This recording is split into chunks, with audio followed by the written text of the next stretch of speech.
So to turn the captions on. Yeah. Everything else I think is okay. Hey, Yeah, Liam. say hello. I'm gonna give it a few minutes for everyone. Here, you can turn the captions on. Let us know where you're watching from. How are you doing? Hey, Jamie from Midland, Georgia. Hey, Kathy Shana from Pennsylvania. If you're in California or Canada, are you safe and okay from the fires? Yeah. I would love to hear. We have a team member that was in the line of the fire. Luckily, it steered the other way. Ooh, just saw that like within like 36 hours, it grew to over 200,000 acres or something. Insane. Hey, Daniel Thomas, Irikana, Alberta, Canada. Katja Nolte, Ethiopia. Wow. Ethiopia? That's crazy. Hey, Ricky from the Netherlands. Diana. Hey, Anna, Tanya, Maria from Germany. Hillary doing well, New Hampshire, US. 30 degrees Celsius and sunny. Yeah, sort of like here. Yeah, similar. It's about the same here. Hey, Constanze Christe from Heidelberg, Germany. Hi. Linda Steinberg from Cape May, New Jersey. Hey, Barbara Metzger from Germany. Good to see you all. We have Mari from Beaverton, Oregon. Hi. Hey. Sunny Cornwall, Jane Coleman. Hey. Nice that it's sunny there. And Oh, Leslie Wolf yeah. from the UK. Awesome. Welcome, everybody. Hey, Margaret aus Nordrhein-Westfalen. What's a German sound? I know. Oh, good. I know. Glad to have you all join us. So those of you in the chat, if you want everybody else to see what you're typing, make sure it's set to everyone instead of host and panelists. Right now, half of them are coming only to us. Just to let you know, I mean, it's okay, but if you want to chat amongst yourselves. Right, so exactly. We'll get started in just a moment. I'll give it just a moment more. Yeah. I think people got frustrated because we were a little late today. I'm sorry. I just felt so dirty. I gotta take a shower. I argued with him. I said, "You look fine." He said, I was like, "Okay, fine, just go do it." Yeah. You know, manure in my hair and sweat dripping. That right? I mean, come on, we're all horse people here. It feels better when you're clean. That's exactly it. That's exactly it. It does feel better when you're clean. Horse people, we all understand. Sure, been there, done that. You know, at least they can't smell you. We don't have smell-o-vision yet. Yeah, you're lucky. Yeah. Although it's a smell they all can relate to. You know. Yeah, it's not a bad smell. Horse manure. Horse manure, a little bit of sweat. We're all used to that. Yes, in Germany it's raining. No use for shower. Just go outside. Oh, wow. Send your rain here, okay? We could use rain, you know. Yeah, I'd like to have a little feeling. Tracy says you guys are looking really good, and Portugal definitely agrees with you. It really does. We love it here. Come visit. Yeah. Yeah. Let's get started. Okay. So we are on day 6 of our Canter seat challenge. Let's share our screen. I have to first go over to it, so because it always puts it on a different. Yeah.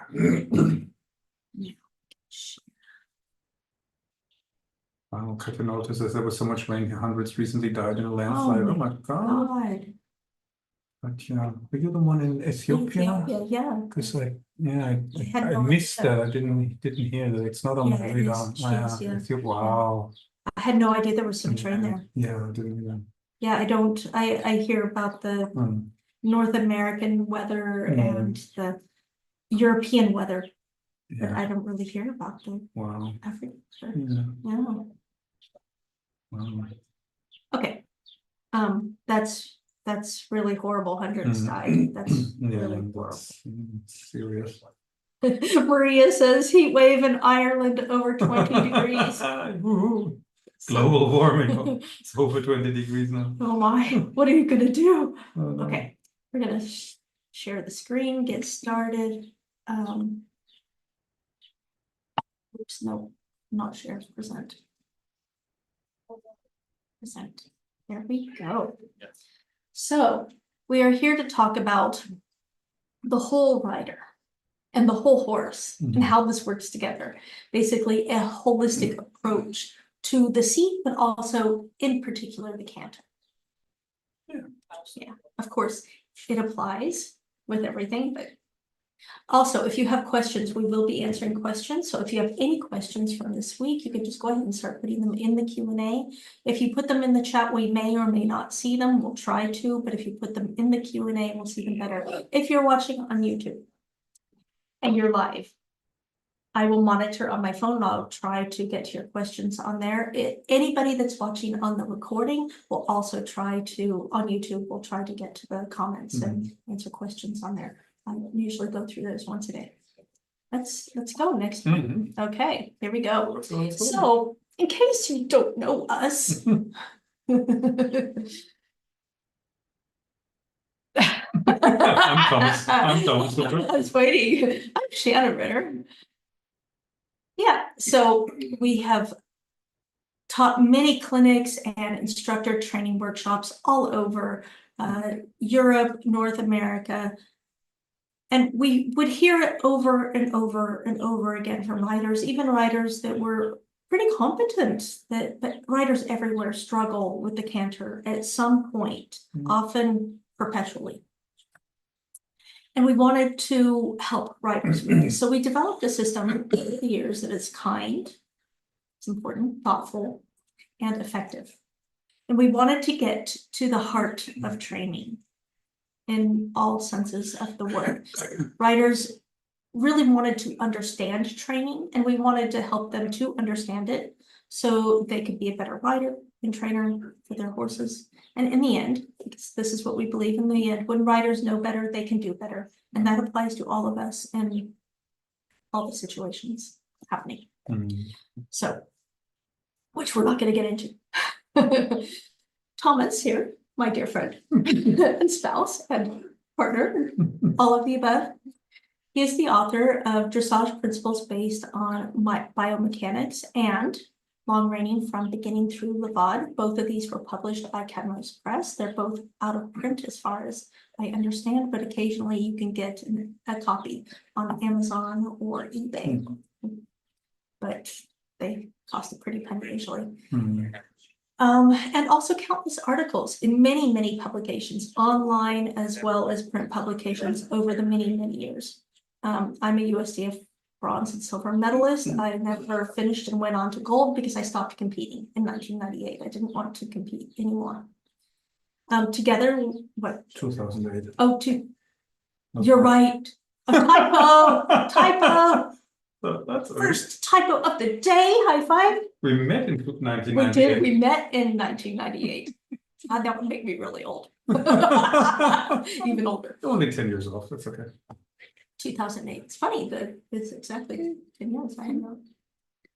That never occurred to me. Anyway, it's 2008. I know 1980 was 20 years ago. It in my mind. I know. Probably in all of their minds too.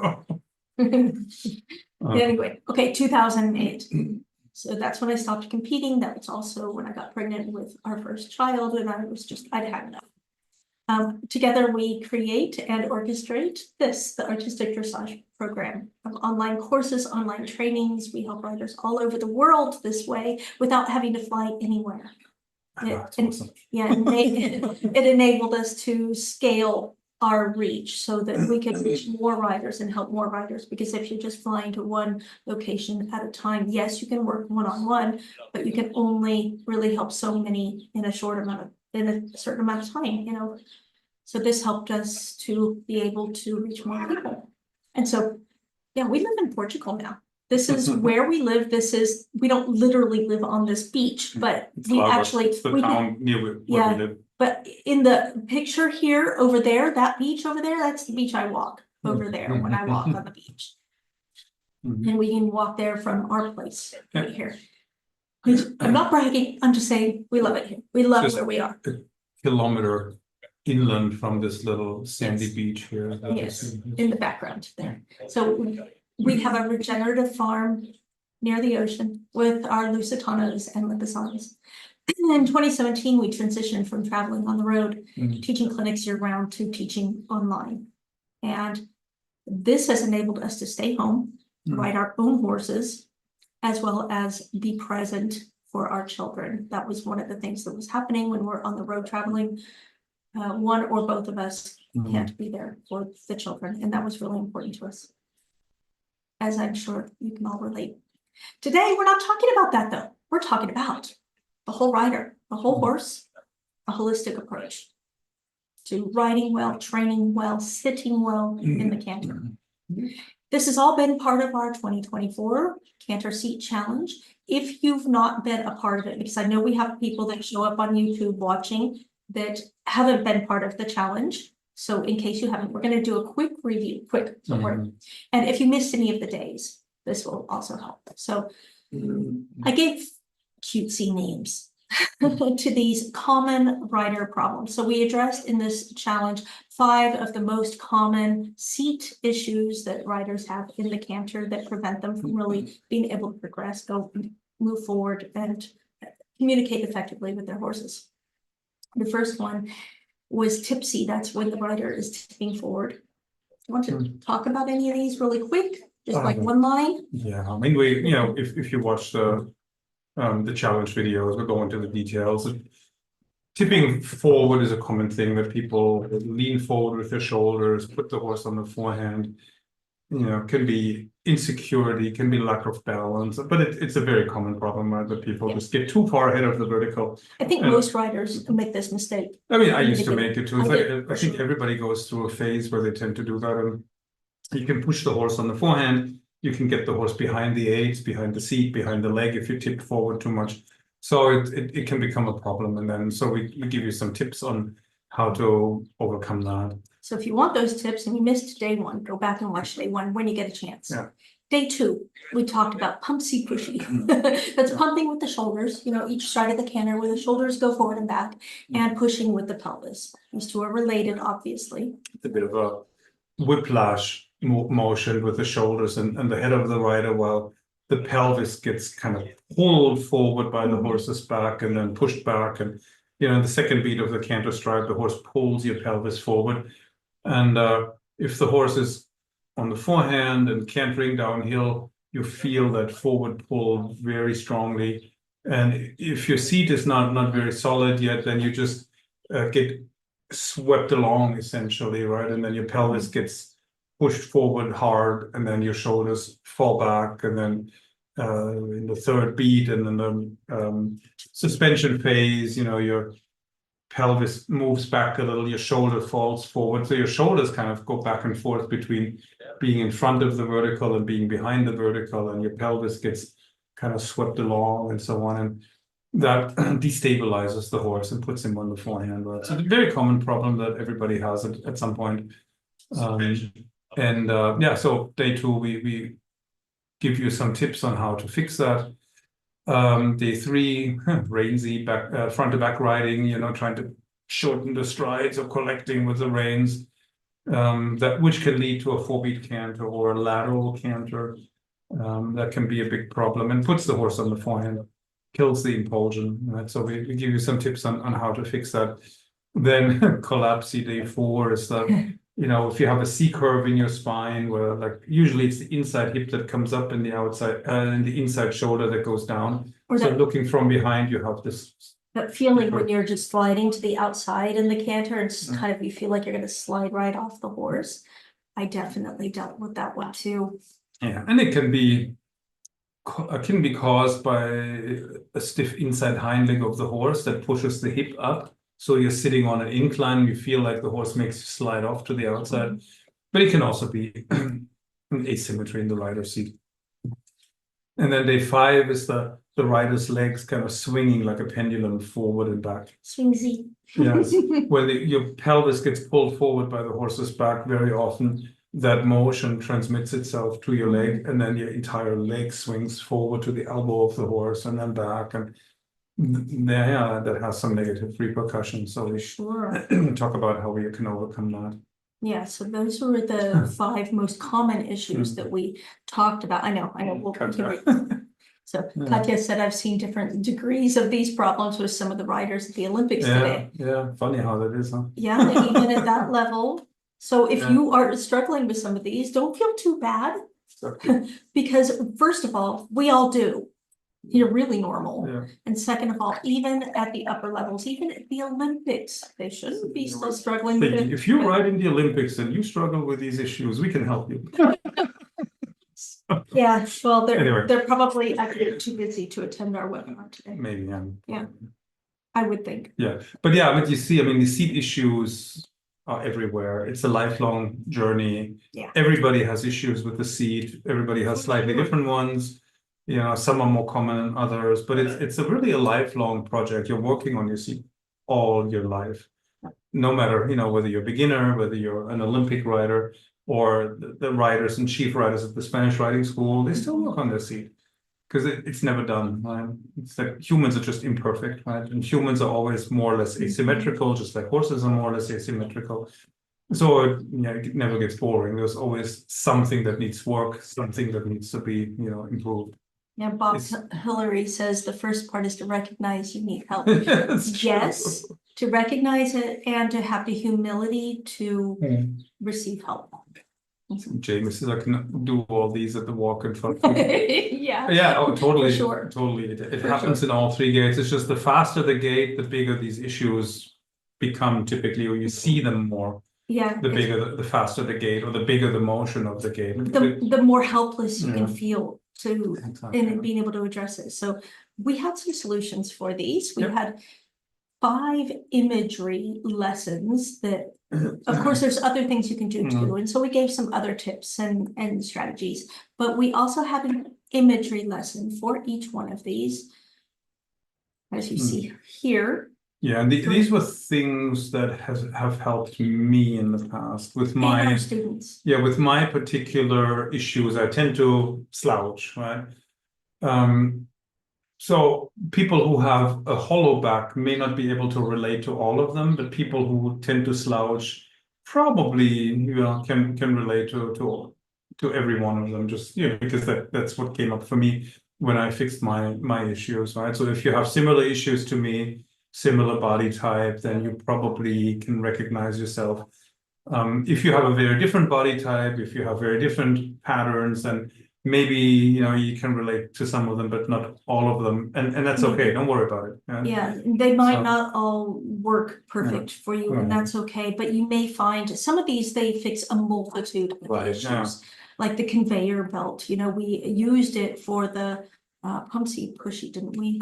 Yeah, it's like it helps you become tall in your upper body. But you can use this imagery to actually help you with many different issues. It doesn't only address that one. It actually helps many things, which brings us to the seat is a holistic unit. So let's move on, which was what I was going to talk about here. The seat is not just a bag of parts, just like people talk about, they want they just address the leg without addressing the rest of the seat. They just address the hands without addressing where it comes from, where the bouncing hands, for example, may come from. That actually usually doesn't come from the hands. So trying to quiet the hands doesn't fix the problem. In fact, it can make a bigger problem. Yeah, everything's connected. You always have to look at the whole body. Yes. And how movement travels through the body, how forces are transmitted through the body. And it goes for the rider as well as for the horse. Yes, exactly. Feldenkrais is big on how forces are transmitted from one bone to the next. So they kind of go through the body from one end to the other. And that's a useful way of thinking about training and training horses as well.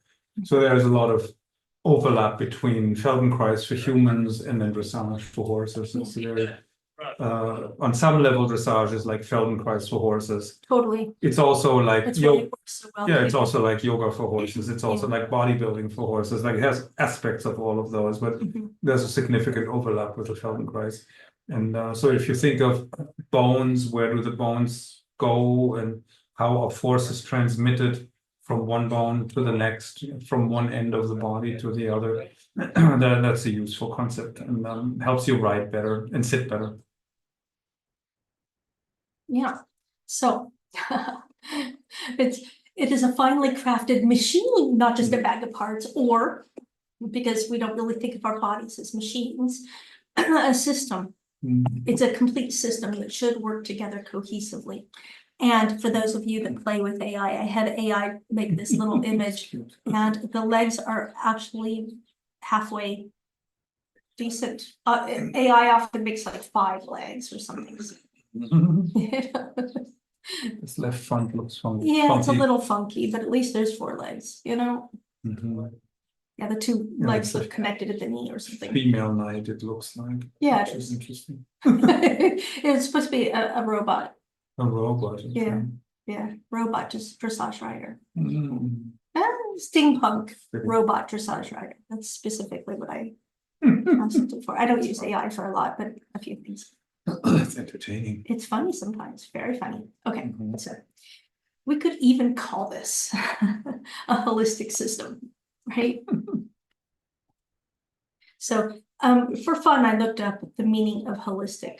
When putting this together, I thought, well, let's actually look at the definition and refer back to that. So it was Merriam-Webster that I looked up. It's of or relating to holism, relating to or concerned with the wholes or with complete systems rather than an analysis of or treatment of or dissection into parts. And I thought this was very apt for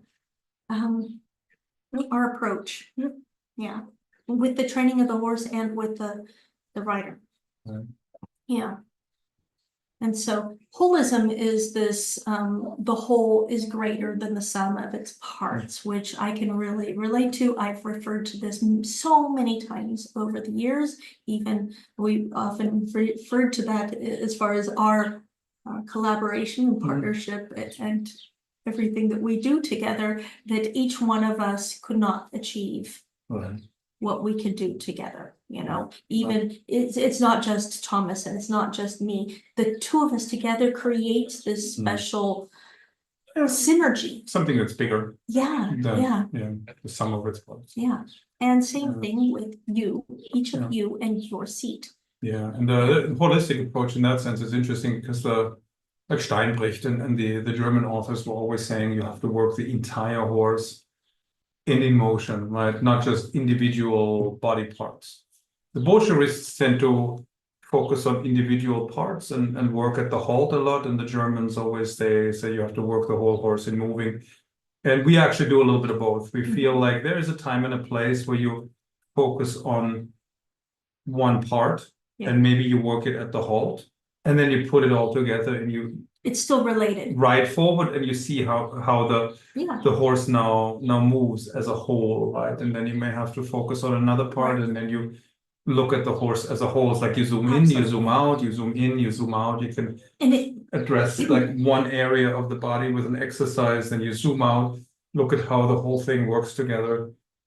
Maybe just ride trot, whole school 20-meter circle to see how all the body parts are working together, and then you see there's a glitch here or there's a catch here, and then maybe you focus on that little body part, do an exercise, and then zoom out, ride around, watch how the horse is now moving, and so on. So we combine kind of both approaches. Really. And of course, if you will have noticed that Feldenkrais does this too, that you may in a Feldenkrais lesson be working on just moving one part, often just one side, but when you get up and walk around, the whole body is changed. It has affected the whole system.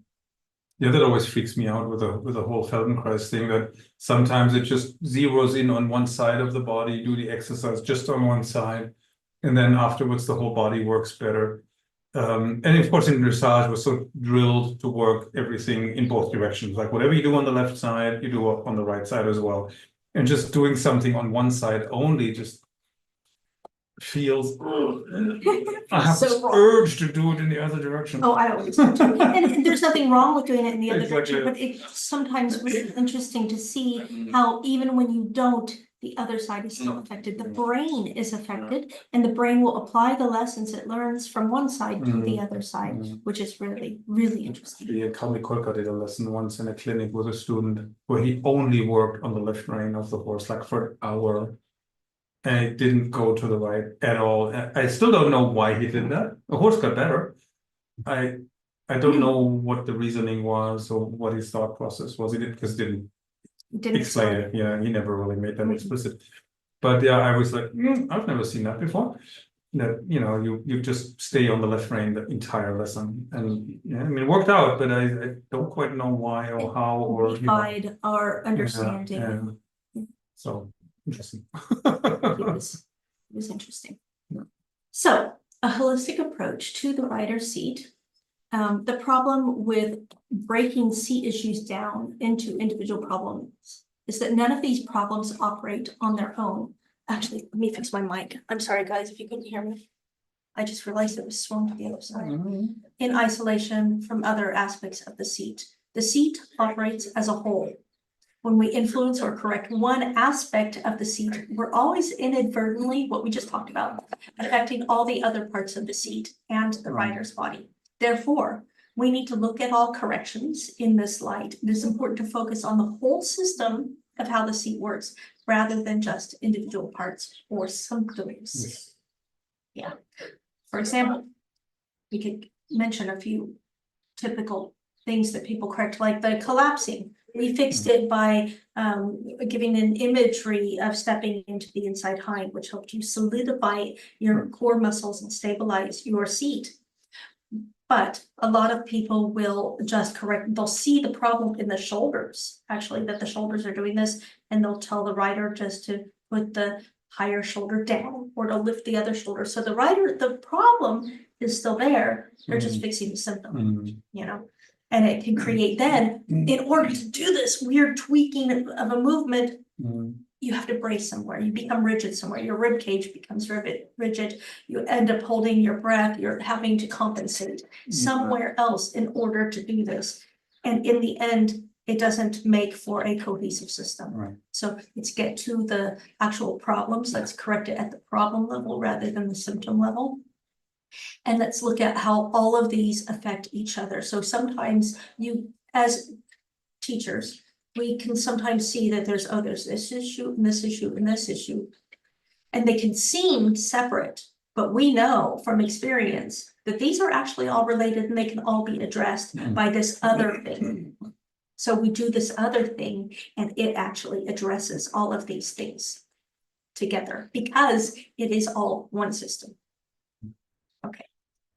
So yeah, this is what I was just talking about. The importance of using holistic seat corrections, because not all seat corrections are created equal. Like I was just talking about, there are many seat corrections that only address the symptom. And in fact, they do it in a very bad way too. Like I was reading something today talking about a famous trainer, I'm not going to mention name, who used to teach riders, to ride with the broom behind the back and between the elbows and the back. And this creates, his object was to get the shoulders back and the chest forward, but this is unsafe, absolutely unsafe, and it also creates a whole slew of other problems. It doesn't fix the actual problem.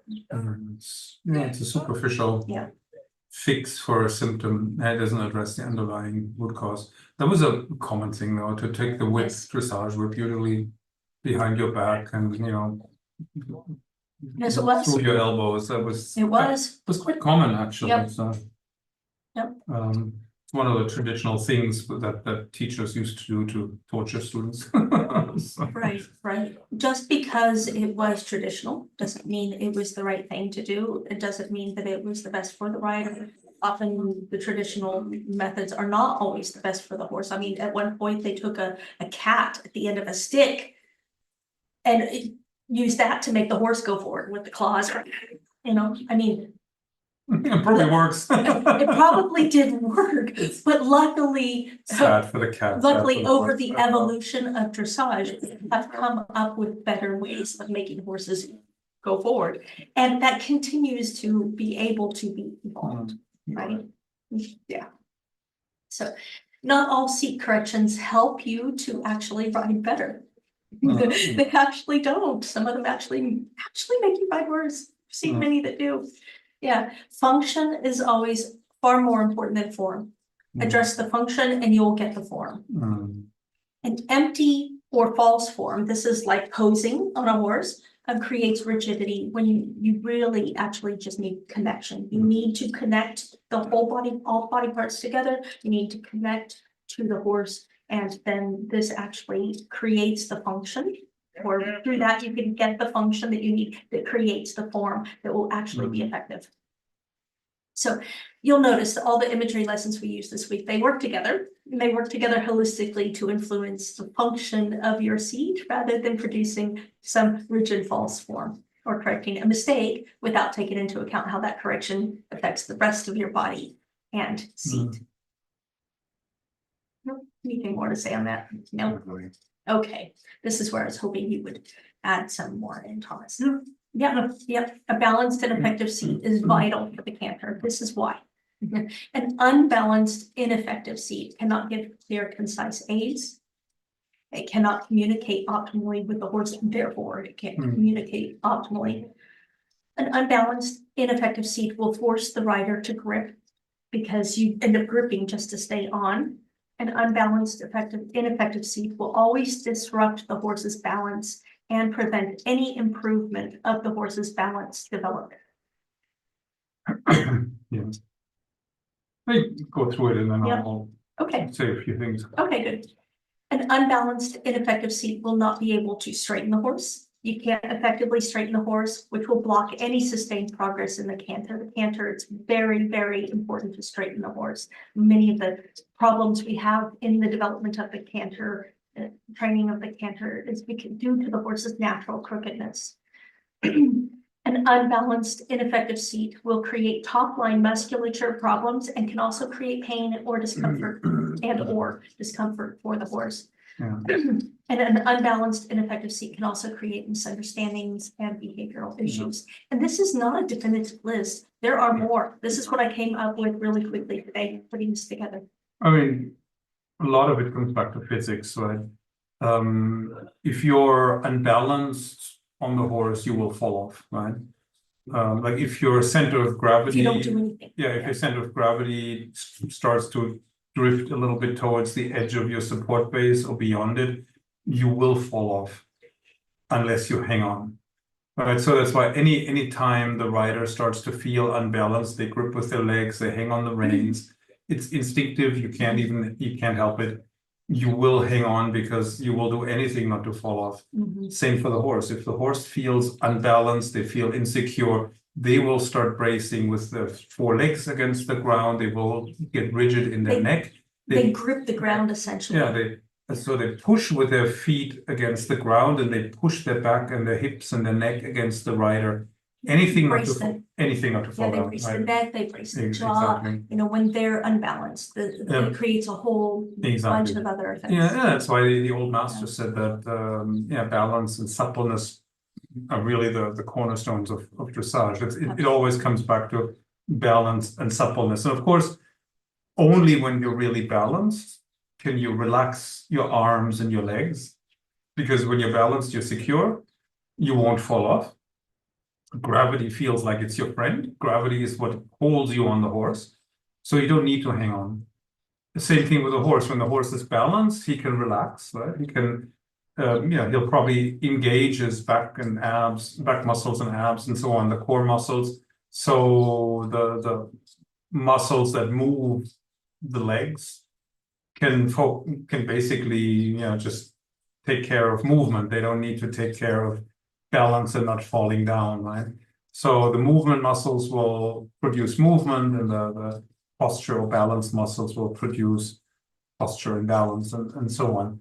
Whereas if the horse is out of balance, then some of these movement muscles will have to start bracing so the horse doesn't fall down, right? So that's why in every riding issue there's going to be a balance issue involved. And straightness is a subset of balance. So straightness is lateral balance, left to right. A crooked horse will always support himself more with one side of the body, especially with the front leg on that side. And so then there'll be all kinds of muscle stiffness and resistance that is created by leaning on that shoulder. Same thing with the rider. I mean, the rider, we are asymmetrical and we may sit more on one side than the other or support ourselves more with one seat bone than the other and so on. That creates a crookedness that transmits itself to the horse, right? So you can say the horse can only be as balanced as the rider, the horse can only be as straight as the rider, the horse can only be as supple and relaxed as the rider, which is kind of a mean thing to say, but unfortunately, we have a big influence on the horse, right? That way. So we have to lead by example. That's why we have to always work on our seat to be balanced and straight and supple as much as possible, right? I mean, every living being is asymmetrical, right? Every horse, every rider, every plant, every animal is somewhat asymmetrical. We can only try to reduce the asymmetries, but there'll always be a little bit left. So there's no such thing as perfection, right? So, but yeah, we have to work on ourselves to be as balanced and supple and straight as we can. We have to work on our horses to balance and straighten and supple them as much as we can, and that's a lifelong process, right? Any imbalance creates stiffness and resistance. Any crookedness creates stiffness and resistance. We reduce the stiffness and resistance by making the horse more balanced, more straight, and so on. So that's like the big focus of everyday training. Like, where is the horse holding tension? Where is he stiff? Why is he doing that? Where's the imbalance in the body? You know, which hind leg is not doing its fair share of the work? Which side of the body has to work overtime? You know, and then you try to fix it at that level, and then you see the horse getting rounder and lighter and easier to sit, and you know, the rein contact becomes more even and softer and so on. Right? But it's all, you know, downstream from balance and suppleness and straightness, really. For horse and rider. Right. Yeah. So if you're not happy with the rein contact, look at balance and straightness and suppleness. In yourself and in your horse. This isn't to shame anyone or make anyone feel bad or hopeless. It's actually not hopeless at all. There's a lot of things you can do to fix this, and that's the good news. It's just we need to be straight with you. We need to be real. You know, it's not just about being trying to look pretty on the horse. That's nice. Yeah. It's really about being the best rider you can be for your horse. It's always good news, bad news, right? The good news is that it's all figure outable. Everybody can do it. You just have to do the basics and work on the basics every day, and things get better. Bad news, there is no easy way. There's no helicopter ride to the top of the mountain, right? Right. There's no shortcut. There's no quick and easy way. But if you put one foot in front of the other, you keep working on your seat, you keep working on the basics with your horse, you will get better, you know, and you will reach your goal, whatever the goal may be, you know. So you don't have to be super talented, genius, you know, just do the basics right, focus on the basics, and you will get significantly better, and you'll be surprised how far you can get with them. Yeah. So, yeah. So, but the seat is just only one aspect of riding well. The seat mates are just one of 3 toolkits you have and need to use in order to develop your horse's canter. There's more to it than just the seat and aids. It's important, but there's more to it. So in the training of the horse and the canter, it's important to develop your horse's balance. So this is balance laterally, left to right, but also longitudinally, front to back. Straightness, strength, suppleness, preservation of the purity of the gaits. That's probably first on the list, actually. Throughness, agility. So they need to be able to become really agile, and collection. Anything else that you can think of? These are the fundamentals. That balance, straightness is a part of balance. Yeah, strength. I mean, I didn't stamina, add suppleness, of the training skill. I didn't add like impulsion, but that's kind of, you know.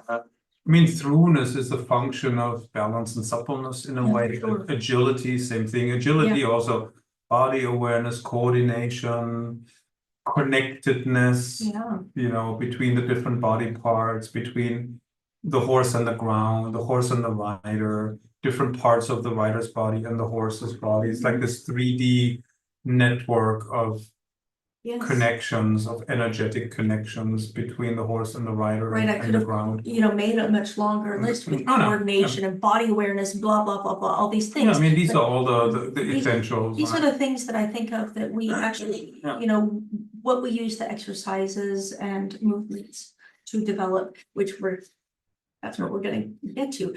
But I wanted to take a look at the training scale and relate it to that. So here's the traditional pyramid training scale on the left that you're probably all familiar with. If you're not, it starts with rhythm at the bottom, the rhythmization above that, contact, connection above that, impulsion, straightness, and the final pinnacle of training is collection. And that's considered the standard dressage pyramid. There's a few deviations out there, but this is pretty standard. Yeah, it comes from the military tradition in Germany, the Heeresdienstvorschrift 1912. That was the military army training manual. I think that's where it first showed up. And then it became the foundation of the German FN. And then from there it went to the USDF and went global.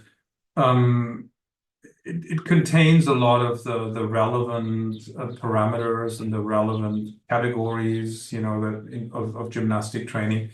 It's missing balance, which I don't understand. I don't know how they could have left that out. And it has straightness really high up, and I would put straightness much farther towards the bottom, next to rhythm, basically. Which actually brought us to looking at it differently as not a sequential list of things or prioritized list, but as a wheel. Yeah. You could also look at it as some people talk about it as a spiral, which I really like also. But we have been talking about it as a wheel where each one of these, like spokes of a wheel, are connected to all the others. Straightness is connected to impulsion, connection, relaxation, rhythm, and collection. It's connected to all of these because it influences all each one influences all the others. If you see a little improvement in one of those, you see an improvement in all of them. If you see a deterioration in one of them, you see a deterioration in all of them. So it's all connected. So reality is much more complex than the simple training pyramid, right? And it's a little bit like a spiral staircase. You feel like I'm constantly working on the same things, but I'm getting like walking up a spiral staircase where I feel like I'm at a higher level now. I can see more of the landscape around me. I have a higher vantage point. But I'm still dealing with the same issues, right? Still confronting the same issues, but maybe a little bit more on a more sophisticated level. Oh, look, there's the little guest dog. So from the neighbors. Anyway, so it's all connected, and you work on all these issues all your life and the entire horse's life. You just go to like a spiral staircase to a higher level, and you go round and around, but every time, every floor that you move up with your spiral staircase, you get new insights, you see more connections, you see more detail, you see I don't know, everything becomes a little bit more refined, a little bit more sophisticated, and so on. So on some level, you're always working on the same stuff, but at the same time, it gets deeper and broader, and more 3D, more sophisticated, and so on. And complex, but in a good way, not in a oh my god, it's even harder than I thought it was, but it becomes richer. Yeah, and the more you know, the more you think you don't know. Which is healthy. It's really healthy and good. Yeah. Dan Kuhn says, yes, the more I learn, the more it makes sense. That's good. That's good. And I was going to say, me too. Yeah, totally. We're not done learning. We're every single time we're out there riding, working a horse, we're still learning. Always. And I wanted to just tie this in that, because all of these are connected to each other, this ties into the holistic approach. That everything affects everything else. Yeah, that's important. If you tweak one little, knob, everything else will change too a little bit. So back to this though, I just wanted to take this little detour to look at the training scale or whatever training wheel, whatever you want to call it. In order to develop your horse in the canter, you need to develop all of these things. And we do this with, as I already mentioned, the three toolkits of classical training, which the first one is the seat and aids. As we have been discussing all throughout this week, we've really focused in on the seat and aids, but it's not all you have to work with. You also have the dressage movements, which develop the horse's straightness, suppleness, etc. These are like the shoulder in, the half pass, the ravert, the travers, you know, pirouette, turn on the haunches, also turn on the forehand and enlarging, full pass. All of these are considered movements. So these affect the horse biomechanically.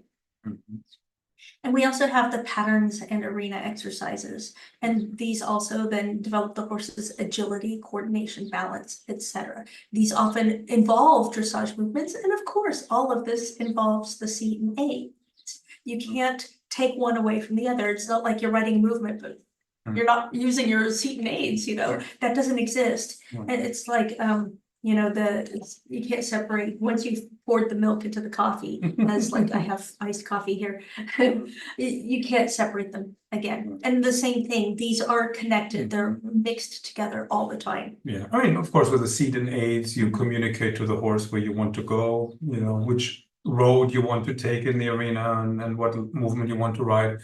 But in addition, you can use your seat and aids to like work the outside of the body more or the inside, or you can focus on certain things. You can place accents to, you know, highlight certain things. There's a huge, I don't know, toolkit in where you can produce nuances so that even if you ride like a shoulder in 10 times down the long side, every time you ride, it could be different depending on what you accent, what you highlight, what you focus on, you know, so it's interesting, right? So endless possibilities, really. Endlessly interesting. Yeah. And of course, the patterns and arena exercises, they often make use of dressage movements within them. You know, it's not just straight lines. Usually once your horse does lateral movements, you're also using the lateral movements in your arena exercises. So they're enmeshed together. Enmeshed. Yes. Every movement is written on a certain pattern in the arena.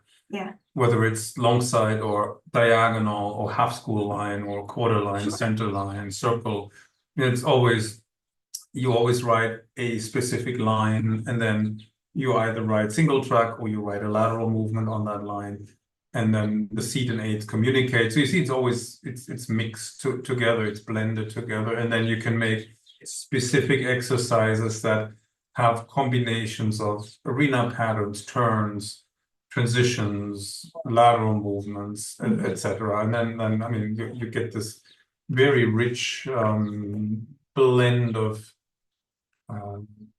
these three toolkits where you have endless possibilities to address any issue that you encounter. You know, so for every problem you encounter, there's an exercise that you can use to fix it. Yeah. Absolutely. I just read a couple of these comments. Bob Hillary says you can see differences, nuances you didn't know were there. Absolutely, absolutely. And he had also said, as learning riders, we often strive for a goal, a target, and skip over a bit of the foundation here and there. As a returning rider, it is fascinating and scary how many holes or gaps there are in my foundation. Totally. It's for everybody. Absolutely, absolutely. Yeah. We can all relate to this. Yeah, and I mean, on some level, you also have to have a certain level of education and sophistication to be able to see the small holes. Yeah. So that's why you have to keep returning to the basics. Like you deal with the basics, then you move up a little bit, you know, learn some exercises, learn some movements, and then you have to go back to the foundation and see, okay, what did I miss? Because I'm running in, like, maybe I'm running into a ceiling. I'm getting to a point, and there is this issue in my shoulder in or my half pass or whatever, and I'm not getting beyond it. You know, it's a hang up, right? So what did I miss? Why is the horse not improving? Or, you know, and then you go back and look at the basics, the ingredients that go into your shoulder in or half pass, and then, you know, with that experience and training you have now, you can see, oh, here there is something that I skipped last time or that I missed that I didn't realize, you know, was important. And then you fix it, you work on it, and then you go back to your half pass or shoulder in, and it's better now, right? And then you know, you're at a higher level now, and then again, oh, I'm hitting a ceiling here. I'm not getting beyond a certain point. What's going on? Go back to the basics. But now you have, again, more sophistication, more feel, more understanding. You see things that you couldn't see before. Now you see, oh, here I missed a little spot, right? And then you fix it, and so on. It's this constant loop. Yeah, from basics to the little bit more advanced movements, back to basics, back to the advanced movements, and so on. And I think instead of being, we could be horrified, hold on, I wanted to see what he said. And we could be horrified as noticing everything that we have missed. Or you could choose to look at it as, wow, look at how much I have learned since last time I was at this spot. You know, because you only see it because you have learned so much in the meantime. It's inevitable. You're going to miss things. You're going to make mistakes. You cannot learn to ride without making mistakes and without, missing things and skipping over things. It's inevitable. But each time we come back through, we see what we missed and we see things on a deeper level. So maybe even we didn't miss it before, but we see it clearer. It's like our glass is getting clearer and clearer and clearer. Yeah.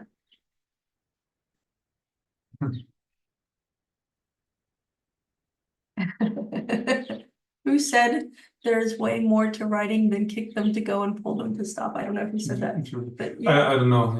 Yeah, it's true though. Yeah. But that's where you start, right? You think, well, if I pull left, the horse turns left. If I pull right, the horse will turn right. Right. If I pull on both reins, the horse will stop, right? That's what I used to think when before I started riding. Right. That's what everyone So, thinks before they. and then you realize it's not quite like that. It isn't.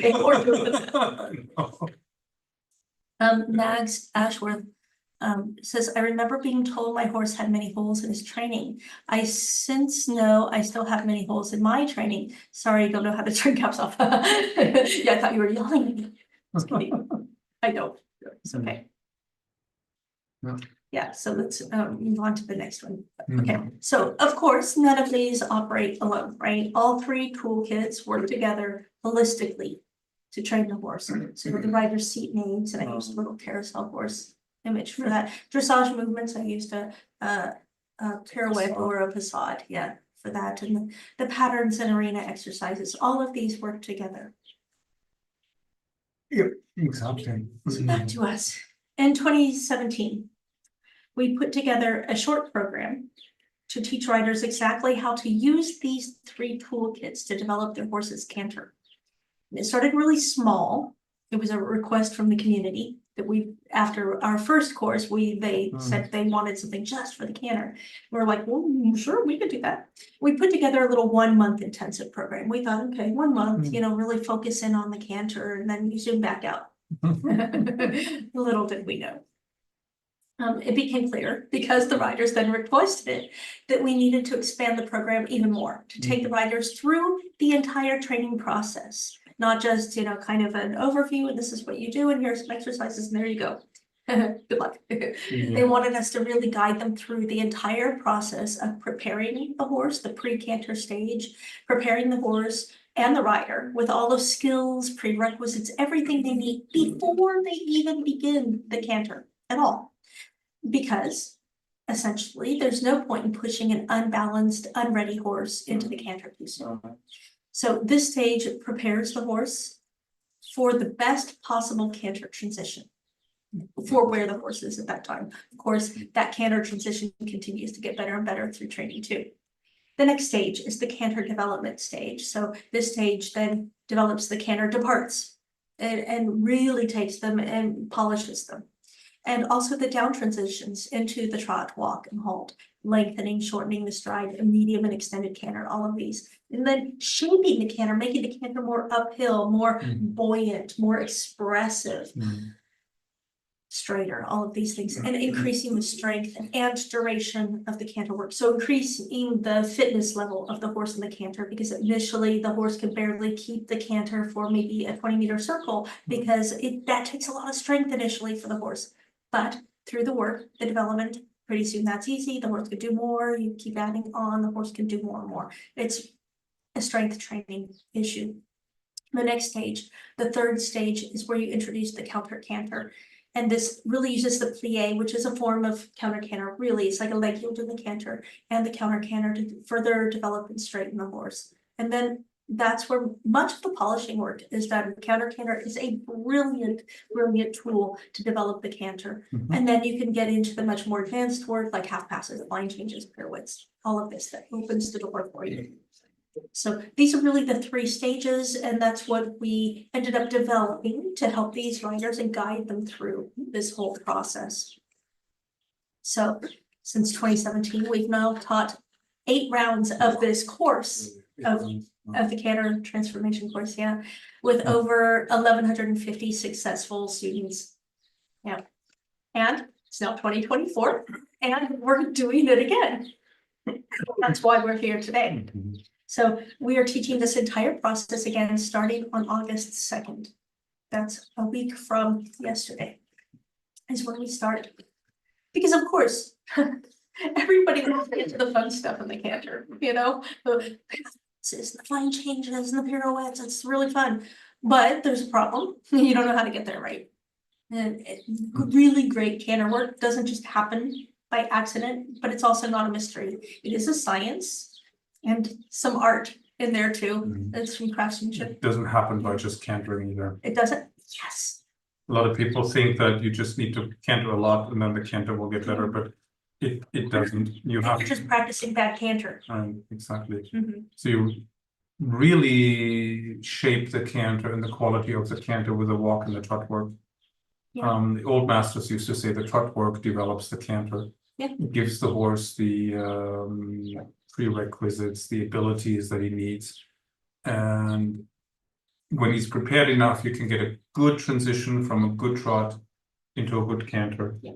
And that's half the range, right? It's much easier to maintain a good canter than to change a bad canter into a good one. So that's why you want to get the best quality trot you can get, so that you get the best quality transition you can get into the best quality canter you can get, and then you just have to maintain that.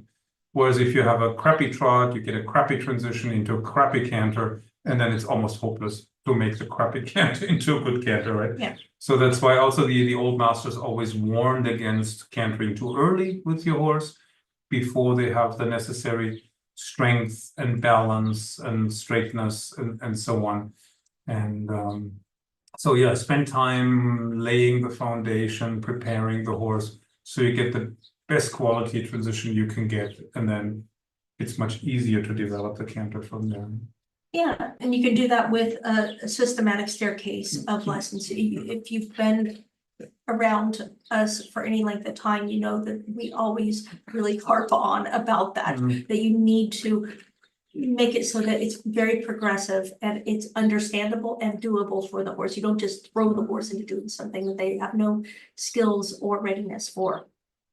So we build up a staircase of lessons for the horse to follow, to develop his confidence, his understanding and abilities.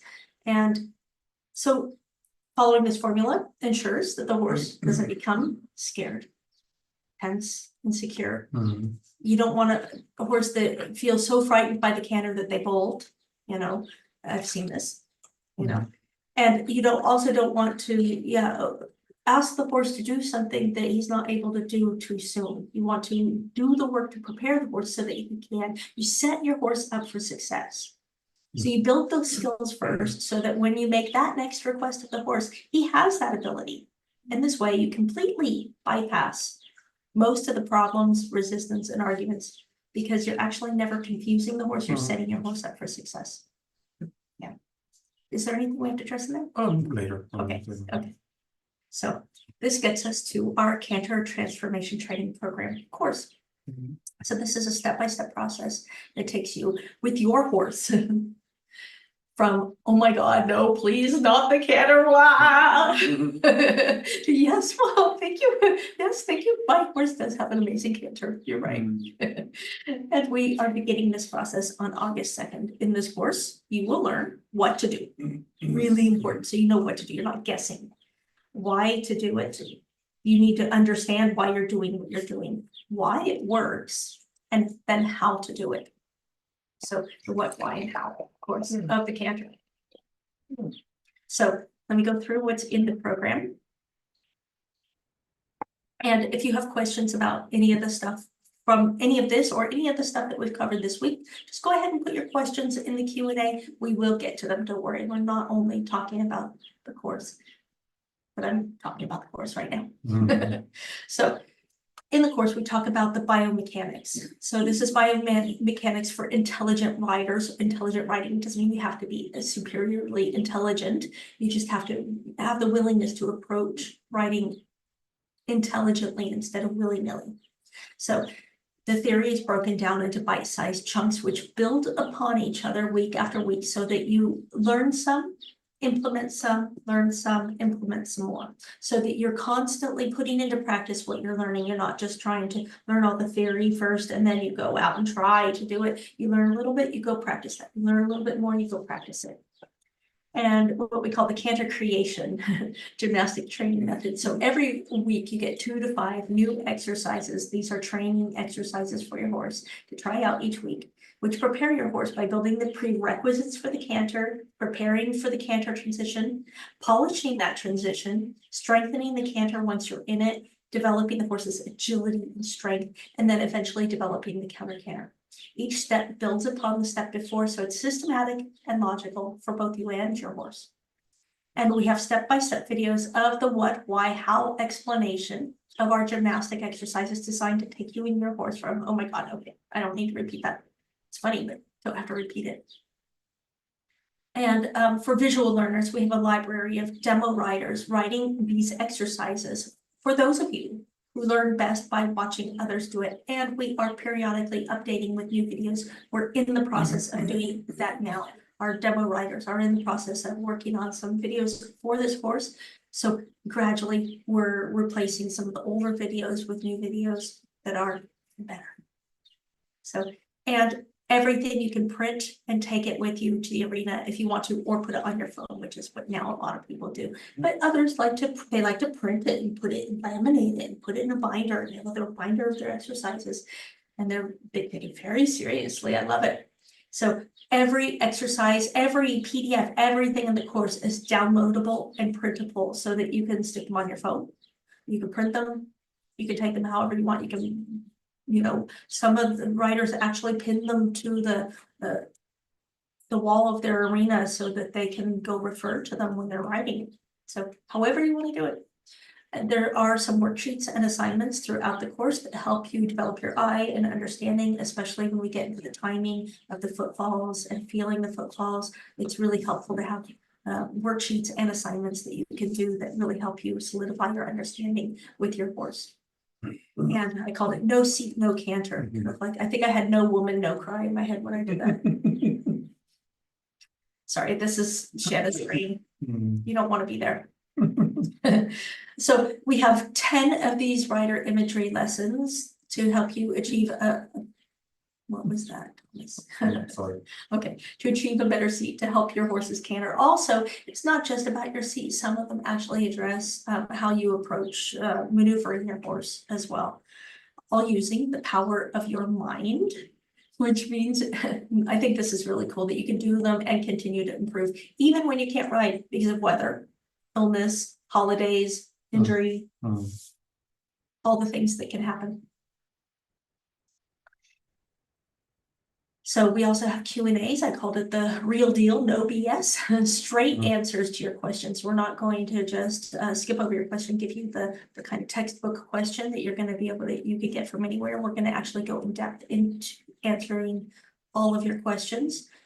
You'll also get additional support from our assistant trainers. And with all of their years of proven experience working with our method, and they supplement their learning in other ways. They've ridden with other trainers, so they bring a lot of depth and experience, and we respect them and appreciate their contribution highly, and we hope you do too. And we have a no questions left behind approach. So there's 3 ways you can get your questions answered.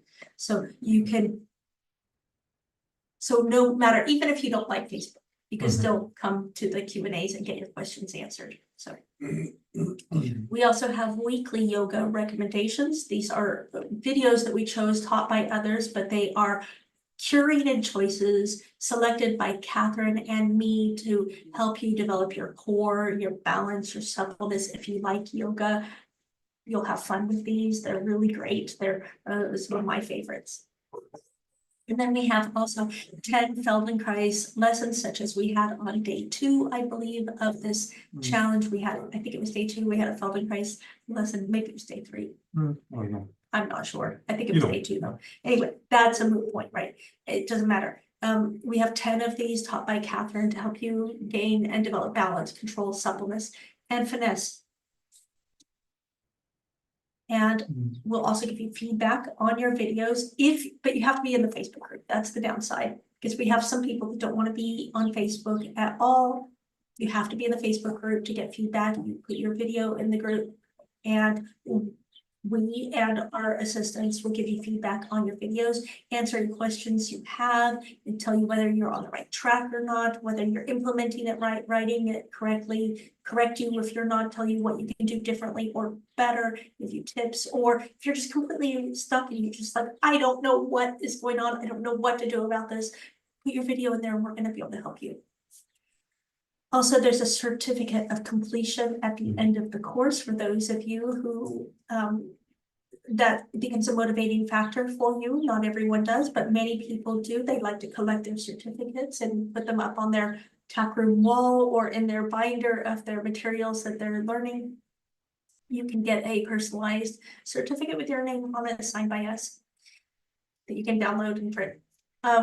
Unlimited access to the course and Facebook group. So you don't lose access when the course is over. And this is a really big one. Most of the other online courses out there, you only have 12 months of access. There's like only a couple of other ones beyond us out there who give you lifetime access. I think that is really important. I will never give access for only a set amount of time because I don't believe in this. I don't believe it's in the horse's best interest, because I want you to not be hurried and rushed. I want you to say, okay, I know the group is moving on to module 8, but I'm going to stay module 7 because that's where me and my horse need to be for right now. I don't want you to be pressured to try to push yourself and your horse to move on just because you want to keep up with the pace. We want you to stay where you are as long as you need to be there. You also have lifetime access with upgrades to all future runs of the Canter course for a small admin fee. So that includes all of the Q&As next time we run the course. Small admin fee, you get access to the whole new course, all the new materials, new rider demo videos. If we add any other materials in there, you get it, and all the Q&As. So it's a super great deal because we really want to give you ongoing support. That's part of our ethos. And there's also, I'm losing my voice again. What is with this? 2 bonuses. So all of the recordings from this 6-day challenge, downloadable. So if you're in there, you'll notice that you can watch them in there, but you don't have access to download them. This is access to the downloads. You can download them. You can watch them over and over. You can watch them on your phone, however you want. Also, we have a super bundle of all sorts of recordings about Canter training issues we've done over the years. It's all sorts of things that were not necessarily part of the course, but they were things we did and we assembled it all. And there are a whole bunch of things that really help you with your Canter, dealing with issues like a disunited Canter or how the seat blocks the horse in the Canter, training your horse to FEI and so on. And dealing with crookedness issues in the Canter, a whole bunch of things, and you get immediate access to that right away. So if you enroll today, you can immediately start going through those materials right away. So the course runs August 2nd to January 23rd. That's 25 weeks.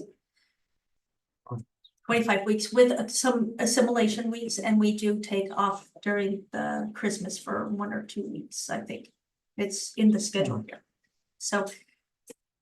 So we start with the pre-Canter training, of course, as we talked about. So that's actually weeks 1 to 3 are in the pre-Canter course. We're building the foundation, laying the foundation, doing exercises in the walk and trot to develop the horse, develop the understanding so that you have something, a good solid foundation to work from. There's 10 training exercises in those 3 weeks.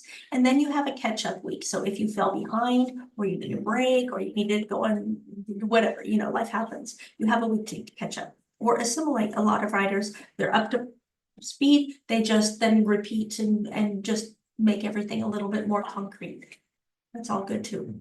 Then we get to the canter development stage. So we start with module 1 in week 5. And each one of these modules, I'm not going to go over them. That's all on the link that I'm going to give you in just a moment.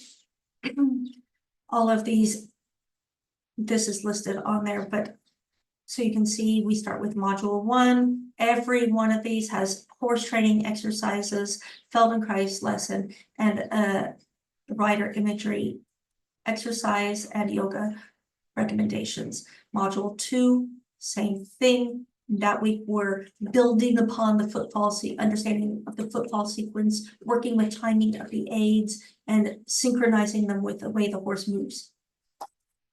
Week 7, which is module 3, we're looking at everything you need in place before you can proceed any further, just to make sure you're not missing anything. You have no gaps in your understanding or training.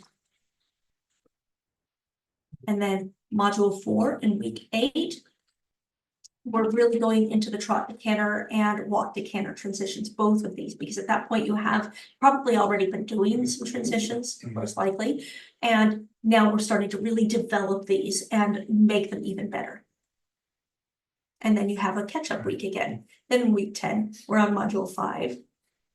So we have some theory lessons about how do you know when your horse is ready or not ready? How can you assess this more properly? And especially with young horses, how do you know when you should not be cantering? When you should say, nope, nope, I'm not going to canter right now.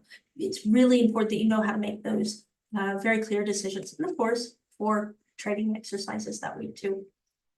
And then in module 6, week 11, we have how can you tell what's a good canter? How can you tell the difference between a good canter and a bad canter? We're going to help you break that down and look at that and be able to determine what needs improving with your horse and what doesn't, what is already good.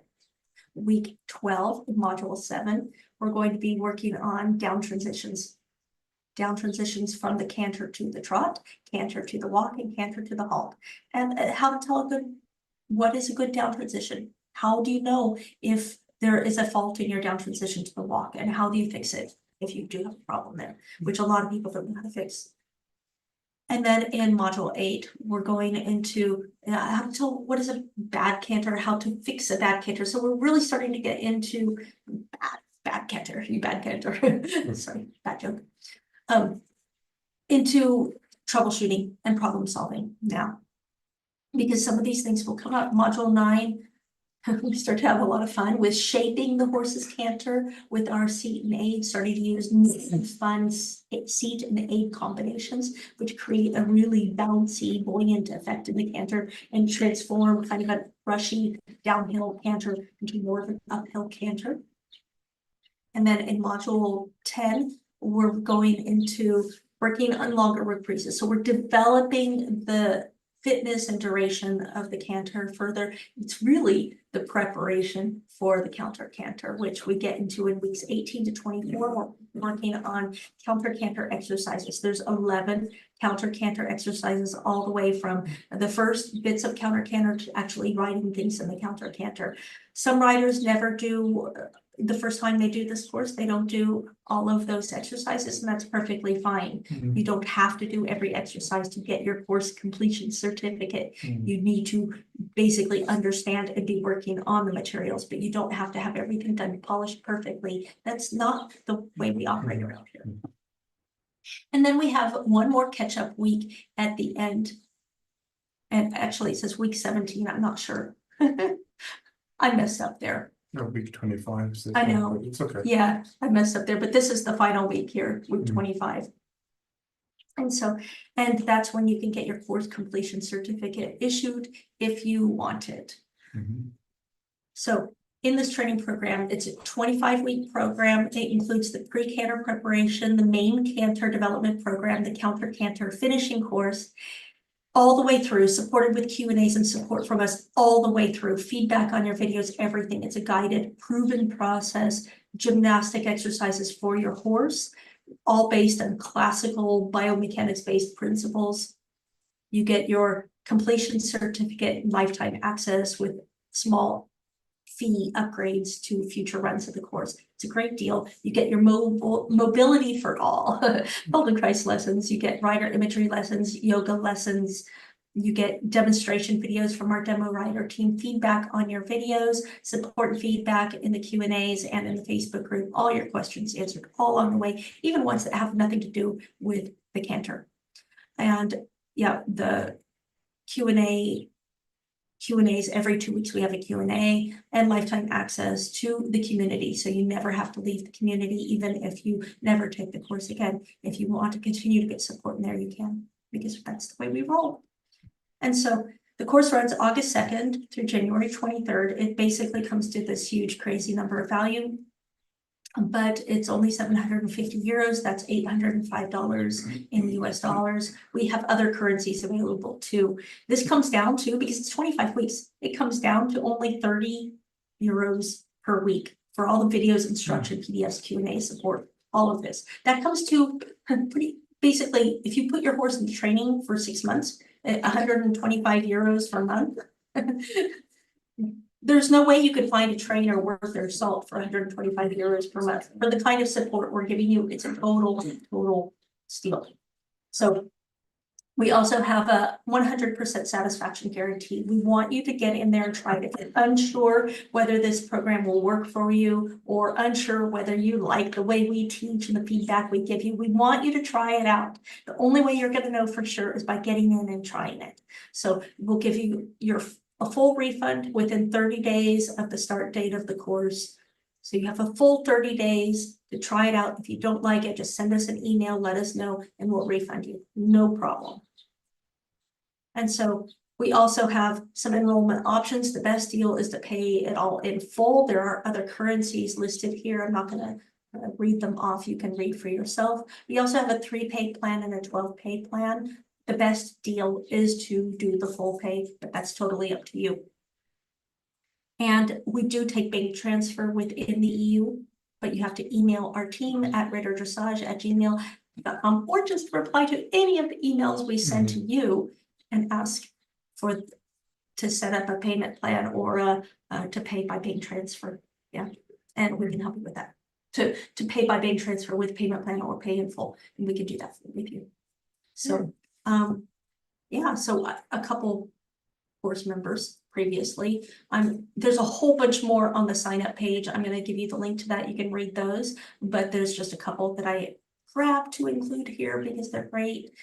Fran Griffith said, an unbelievable course, totally outstanding. I've learned a phenomenal amount and can see a huge difference in how my horse moves. I was nervous at the start of the course that I would be the numpty of the students, but you can learn and study at your own pace. And Shana and Thomas were always happy to answer any of my questions. It's a great picture there with a cat in the house. I know, right? I love that picture. That's why I always use it. So I know the cat. I don't know if you can see that. The cat sitting next to the horse. Awesome. So cute. How that happened. I don't know. She's a good trainer.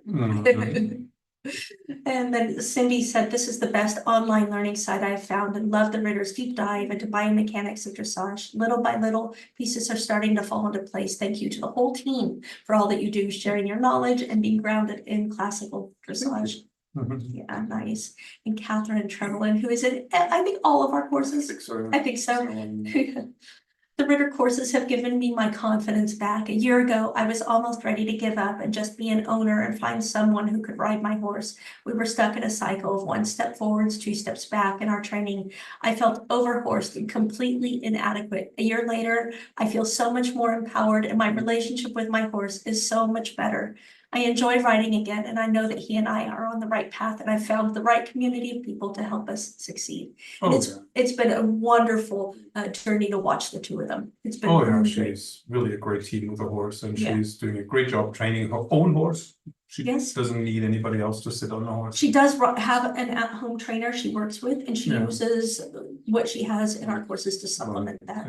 Because as she always says, you don't have time in a lesson to have your trainer explain all of these things. It's not, they don't have the time to spend half an hour with you explaining something when you could be taking a ride, actually riding.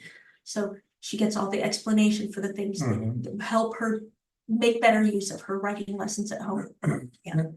And then Verena says, I loved the combination of theory, mental images, and horse exercises. The Feldenkrais lessons are awesome to create body awareness and uncover the rider's own stiffness and crookedness that reflects on the horse. I think my riding has improved quite a bit, and I'm more confident solving problems as I have more tools in the box now.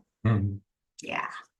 So this is a really whole rider approach, whole rider and whole horse. We're not just talking little parts, we're bringing it all together. And it's really about making you and your horse work the best together as a real horse rider unit. So enrollment closes on August 2nd. We would love to have you join us. I'm going to give you the link in just a moment. I'm going to pop it into both the chat here and in YouTube, and I will. Oh, look at how bright it is. Oh, The sun is going. Sun is behind us. It looks like I have a hay. And so there's lots here to read. Where is the Q&A? Disappeared. It was just here. Here it is. There it is. So Let's good. do We that. have some of those. I'm gonna go find this link real quick and pop it in here. So you can go ahead and read the first one. of Yeah, those if so you want. anonymous attendee doesn't say the name. It was very interesting for me what Thomas said in the beginning about sliding outward because the horse has a stiff hind leg. That's definitely the case with my gelding. Will it be part of the content of the big course, how to fix this by working on the horse's body and straightness too? And will the course be available in German language? We will be running it in German a little bit later this year. So Yeah. We're just not running it right now, just Yeah, yet. exactly. We needed to stagger the release of the courses out a bit. So if you want to wait and then join the German course, that's fine. And yeah, we always address whatever comes up in issues that the horses have. And there's in every training issue, there's usually a straightness component, so inevitably we end up talking about things like that too and giving suggestions. A lot of the exercises will help you address that. Okay. So where's sign up?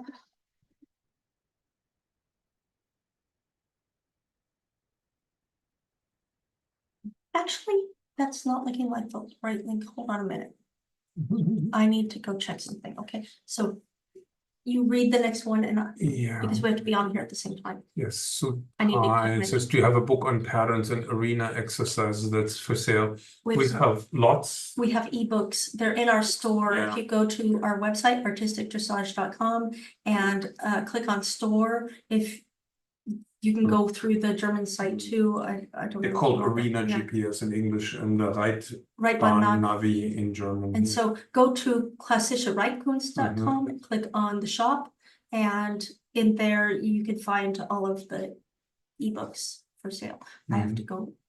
Do you want to read the next one? Yeah, and Martina, so in German, she says that different images that we've used are brilliant, and I have the impression that the sequence is not coincidental, but it makes sense the way we handed them out. Yeah, I mean, these are common issues, and of course that everything is connected to everything else. So yeah, that's good. Yeah. I mean, you could try, doing them in a different order and see if that works better or worse.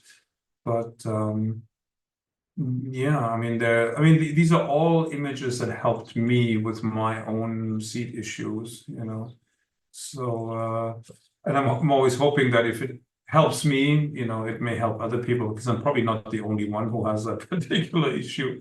If I have the issue, it's probably fairly common, I would think. And so I share with others what I discovered, what worked for me. Not every image works for every rider, of course, because everybody has slightly different issues too, depending on conformation and patterns, postural patterns. Here's the but we've had pretty good success with the images we've used. Most people seem to be able to relate to them pretty well. Oops. So Kasia Bonica says, I would like to attend the course, but November till February are very problematic regarding riding here in Poland. We do not have an indoor arena and there is mud or ice. Can I follow in my own tempo?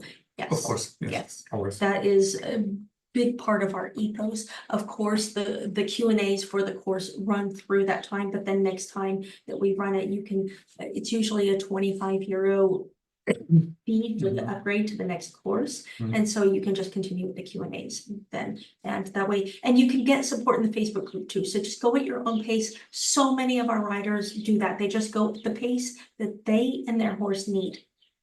So even if the modules are being released on a certain schedule, that doesn't mean you have to do them in that schedule. Yep. Cut notice, this can we start the program later? I will be far away from my horse in August. Yeah, I mean, you have access for the rest of your life, so you can buy it now, start later. We'll run the course again next year. Yeah, So I mean, no stress. I mean, the Canter course itself, let me look at my, let's see. September 6th, we're starting module 1 of the actual Canter course. We're out of the pre-Canter. It doesn't matter. You can start the pre-Canter at that point. You can get your feedback and support wherever you are. You can stay on module 1 of the pre-Canter course the entire 25 weeks if you want. It's totally fine. We don't mind. We want you to do what's right for you and your horse, not to try to stay on some arbitrary schedule that just, I mean, we have to make a schedule of release. That doesn't mean that is the right schedule for you with your horse, because every horse and rider are going to be different. Trying to find something. Go ahead. Yeah, so Martina says, my question, I often have the left leg a little out. So your leg or the horse's hind leg? I suspect it's the hind leg. And she says, then I correct it on the right, a little haunches in position, then left like a shoulder in. So it sounds like haunches in right, shoulder in left. Until I have the feeling that it's underneath me probably. And then it's swinging and it helps me a lot. And I want to get better. I need more tips.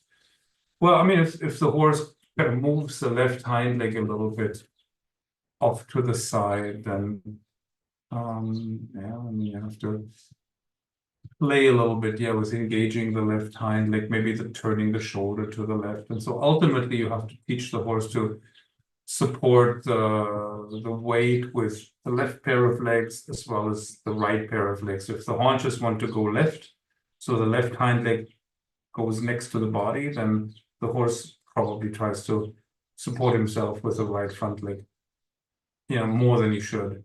So you have to teach the horse also to shift the weight to the left. You have to teach the horse to move the shoulders equally easily to the left and to the right. You have to teach the horse to move the haunches equally easily to left and right, and bend equally easily left and right. That's the ultimate straightness training, really. So the German course starts on November 29th. We do always provide an option if you want to join the English course and then switch over to the German course, you can. We just usually require a small fee of 25 euros to switch over. It's called a course switch fee. And so we do that oftentimes for riders. If you want to do that, you can. Oh, Sarah Mamdouh says, till when will the course videos will be available online? Can they be downloaded? So that's the challenge probably. Yeah, till August 2nd. And you can't download them. You can only download them if you join the Canter course, the Canter transformation course, and then you can download them. That's the only way we're offering downloads. Yeah. And then she says, another question, should I stop pushing my horse with my whole body and shoulder while in the canter? Should I just push him with my pelvis and find my horse going fast in the canter, pulling on my hands, and I feel out of control? You shouldn't push the horse at all. Yeah, you should prepare the canter, ask for the canter, and then the horse should canter. And then you can shape the canter. But if you need to push the horse to keep going, then you'll probably push him onto the forehand and out of balance. And it's actually a sign that there's something else either in the way or something missing. So that's actually the question, the next question, right? Then what do I do?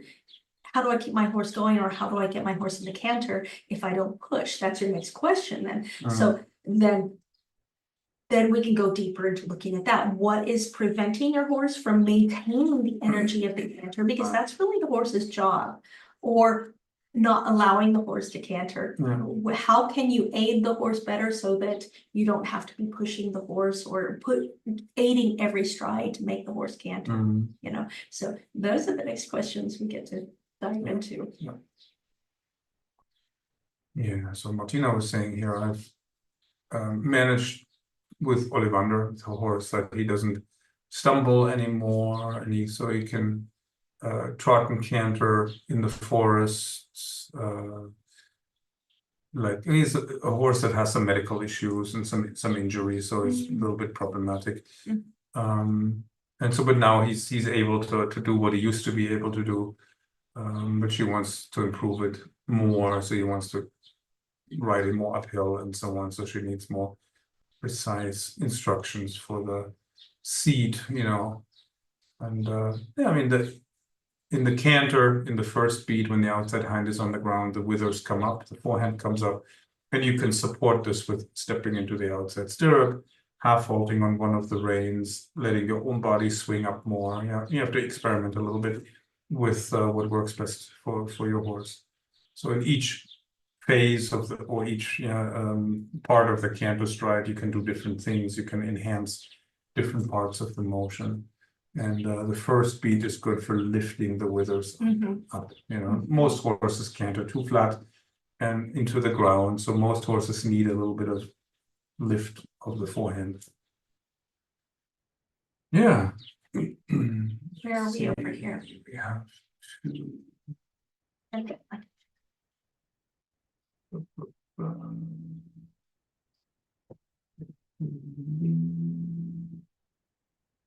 Agneta Egenwall says, thank you very much for an amazing week. You're welcome. Yeah. Julie Key says, I bought this course last time, but wasn't able to do it. So I'm glad it has come back and I can jump in again and get our canter sorted out. That's exactly it. Jamie Putney says, rehabbing my horse after broken bone in his pelvis, enrolled in rising trot course, building hind end strength. Hopefully we'll be ready to canter the next time this is offered. Yes. Yeah. Take your time with that rehab. That can take a while to heal. Yeah. Leslie Wolf says, too much to say in Q&A, horses remedial, too much to say. And everything good in walk, just starting trot work, so onwards and upwards. Yeah. Yes. Yeah. Yeah. One thing, one step at a time, right? Yeah. It's all doable. Yeah. It's all figure outable. Lorraine Wames says, thanks for a great challenge. I'm arching my back when trying the pelvo connection. Any tips? That's interesting that you arch your back. No, you're hollowing the back, in other words, right? Yeah, So he's trying to bring the pelvis to her elbows and instead try to find your carousel, combine carousel, pelvo, and the conveyor belt. Yeah, the three of these together. Yeah. I mean, if you're hollowing your back, your tailbone is up too much, your pubic bone is down too much. So the conveyor belt should help because it helps you lift everything in the front and lower everything in the back, right? And you can, you know, if you think of your pelvis like this, right? If you're hollow backed, you know, bottom part of the pelvis, top part, then you're in a hollow back. This is what it looks like. Here's our pelvis. I like Mark. So tailbone, right? If you're hollow back, like to exaggerate, your pelvis is tipped forward. So in order to get out of the hollow back, you have to find a way to lower your tailbone and to lift the pubic bone. So I used to think of keeping the bottom of the pelvis neutral and rolling the top of the pelvis back. And in the German dressage, a lot of people will teach you to push your seat bones forward. Yeah. But then you're pushing the horse onto the forehand and the horse will probably drop his back. But if you keep the bottom neutral, then you feel like you're just rolling the top of the pelvis back. So like here. So move the top of the pelvis back and keep the bottom passive. Then you lower your seat bones, you lift your pubic bone, and then the lower back should be flat. And you know. Yep. As a female who had that same issue, okay, what always worked for me. So yeah, the iliac crest. That's these two things back here. You can feel these in the back, right? okay, they're forward more than they need to be. If you think of bringing them back in line over the tailbone. So right now, they're like this. When you're tipping forward, when you're hollowing your back, they're ahead of your tailbone. You need to think of bringing them back. So he's talking about the front, I'm talking about the back. It doesn't matter which one works, as long as you find one that works. Yeah. So you have different ways of looking at it. It's not that mine is more correct than his. It's just that sometimes thinking of the back side can be more helpful, and sometimes thinking of the front side can be more helpful. We try to give you all the ways so that you have a way of addressing it and fixing it. You can initiate the movement from different parts. That's a Feldenkrais thing. Like you can Yes. get into the same posture in a number of different ways, like depending on where you start or depending on which bone you move first, right? So you may find some of these ways easier than others, find the one that's the easiest. So, you get your body in the position where you're effective with your seat. And the more different ways the less likely you are to get stuck. So it's good to explore many different ways. So you always have options. And play with it, Right. experiment with it. The advantage of combining the pelvo with the conveyor belt and the carousel horse, kind of mix all of these together, is that the carousel horse gives you the kind of the center point. Okay, and then the pelvo shows you where your elbow should be, but because you're arching your back, the conveyor belt use that to bring the energy from the front up and from the back down, which should help align that hollow a little bit more. So see if that helps. Try it and let us know. Agnes Cosmo says, thank you for this week. Your help and support were great. Wish all the best for you all at this course. Oh, thank you. And Shana Ecker says, I love the class, explanations, imagery, and film fit. Did not get to practice on horse yet, but I'm repeating the lessons and imagining the images on horseback. Great explanations. That's great. Too. Yeah.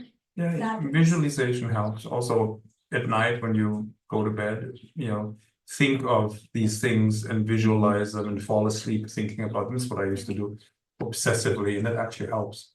Yeah. Because your brain can't tell the difference between the real thing and just visualization. You can make progress in your sleep that way. Or as you're going to sleep. Yeah. Because the body, the brain keeps working on it even as you're sleeping. If you think of it, visualize it as you're falling asleep, I think the brain still processes that for a little while. Or I would go to sleep thinking of a training issue I was having, and then I would wake up in the morning with the solution. Like overnight, it came somehow. There's some Q&As. Sarah says, thank you so much. I would like to know what prevents my horse from cantering. Maybe he's a bit old, however, would have loved to join your canter challenge, but sadly don't have my own horse and ride a school horse, so wouldn't be able to follow. However, really enjoyed this course and this session. Hope I will be able to join your future courses. Yes. It could be a number of things that prevent the horse from cantering. There are horses that feel really comfortable in the canter, where the canter is the best gait of all three.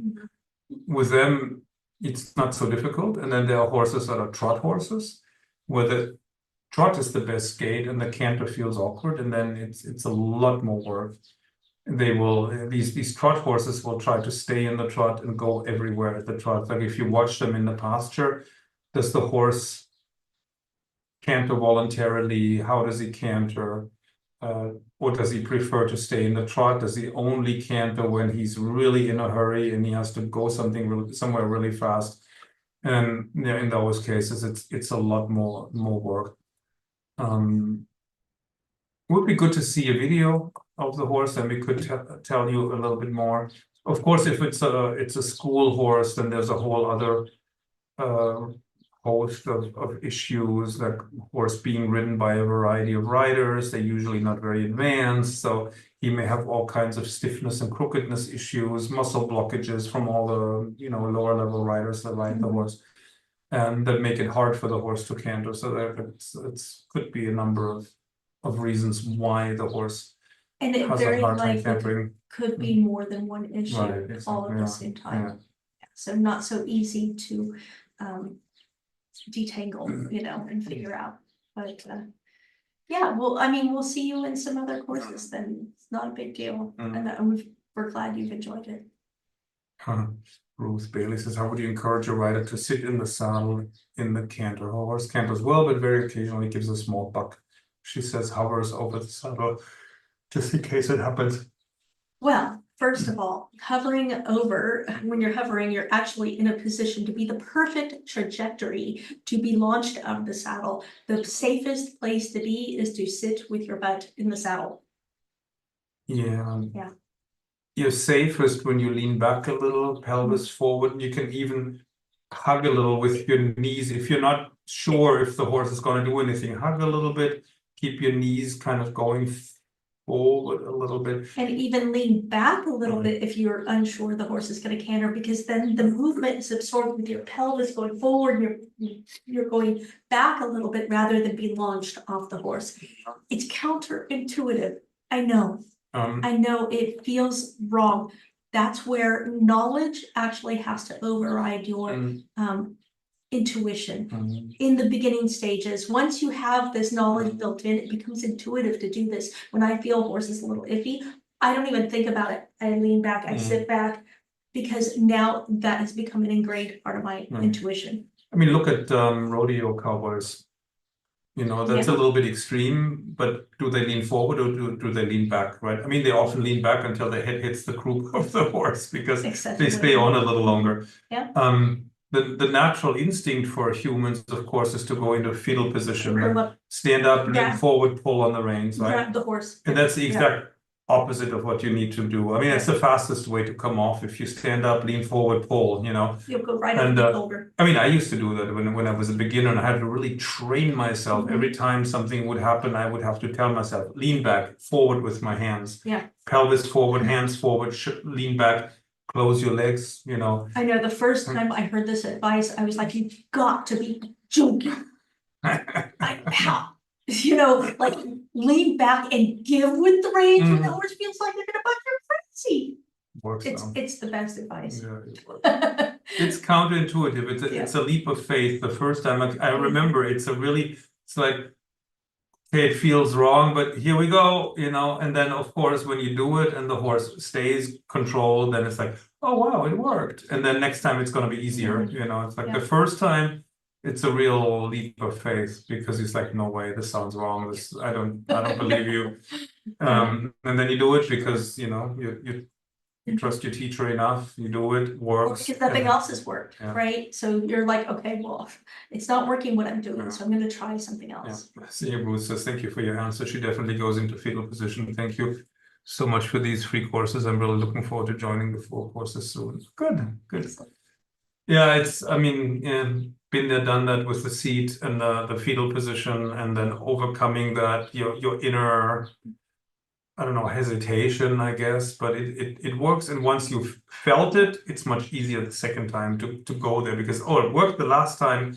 Now I trust a little bit more that it'll work the next time too. You know? Once you can ride out some bucks easily by doing that, you're like, oh, I have a magic talent now.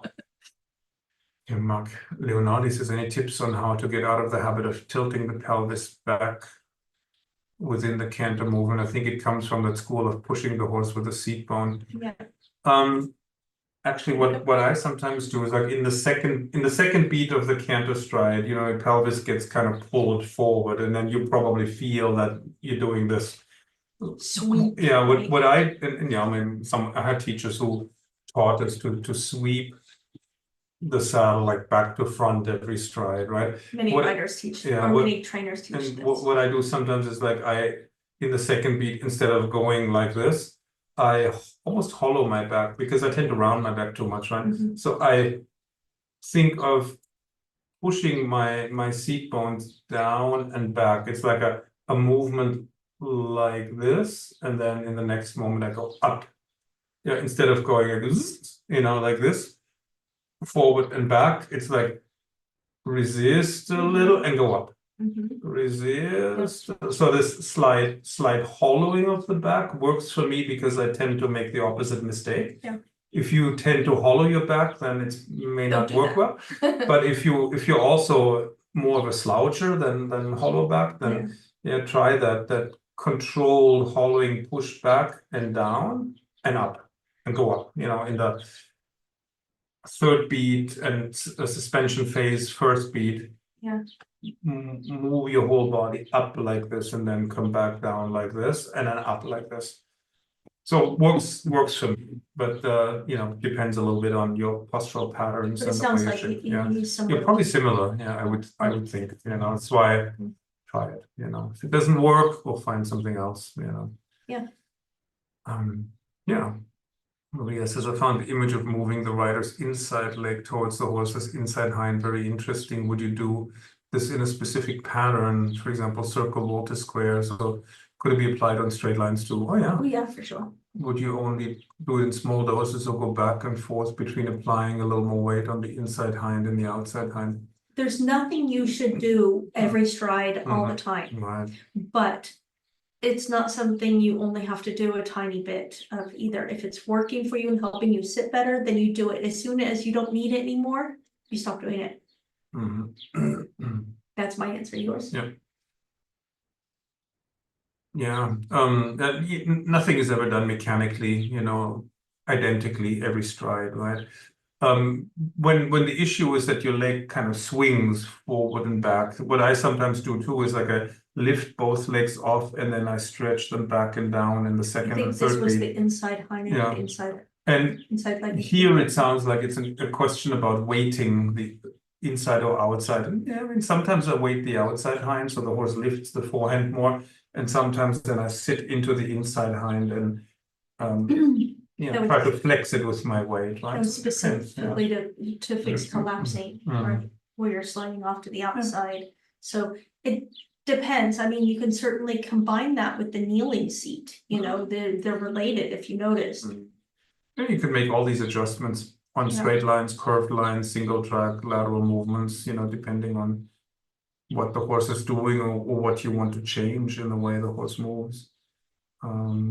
Try it, just experiment with it. It either makes the horse better or it makes it worse, right? If the horse gets worse, then that wasn't the right thing to do. So, okay, never mind. Let's look for something else. If it works, play with it, pursue the train of thought, you know, so. The horse will always tell you, you know, when it's right. The horse will tell you how you need to sit and how he wants to be ridden, you know.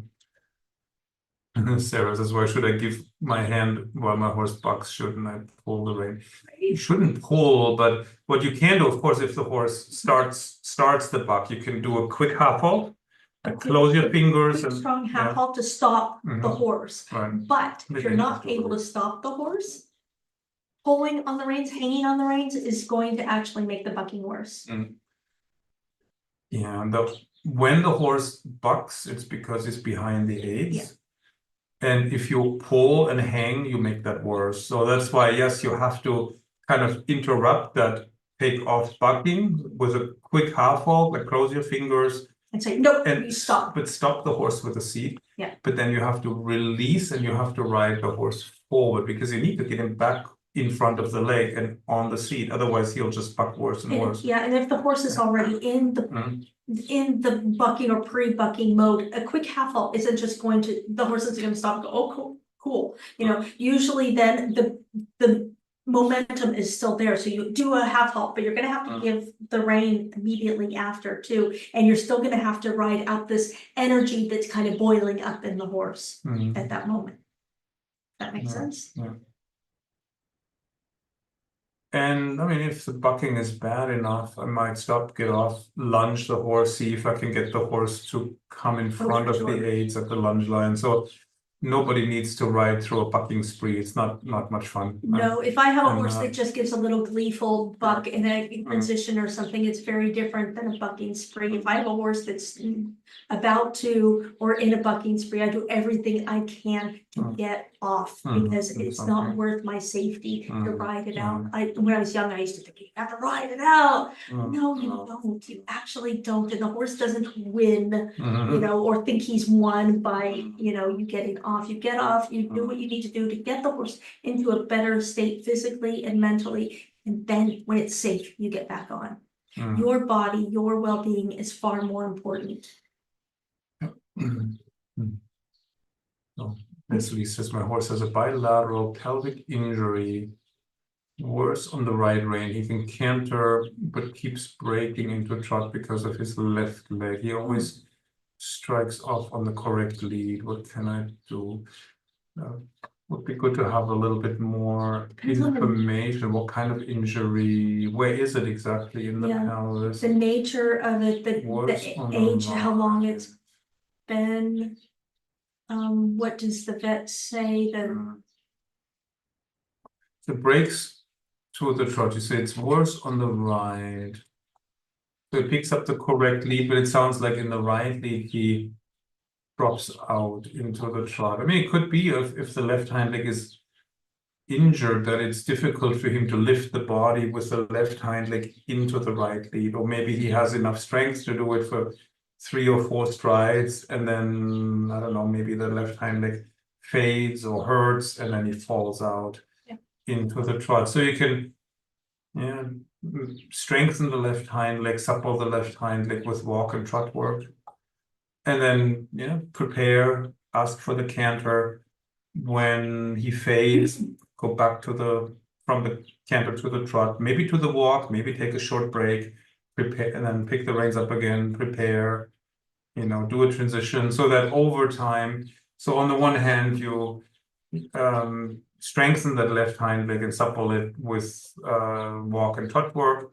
You practice the preparation and the canter transition so that he gets the feeling into his body, he gets the coordination, and then by repeating it frequently, he will eventually, hopefully, become strong enough and get enough stamina that he can stay in the canter a little longer, right? So you just have to canter, as long as he can hold it in good quality, which may be only 3 or 4 strides, and then you feel him fade or he falls out, okay, go back to walk, prepare, then trot, then canter, and then it goes through that cycle, and eventually, hopefully, he will develop the balance, the coordination, the suppleness, the straightness, and then the strength and the stamina, so that he can stay in the canter longer. Could be a little bit of a longer process, and you may have to coordinate a little bit with a vet,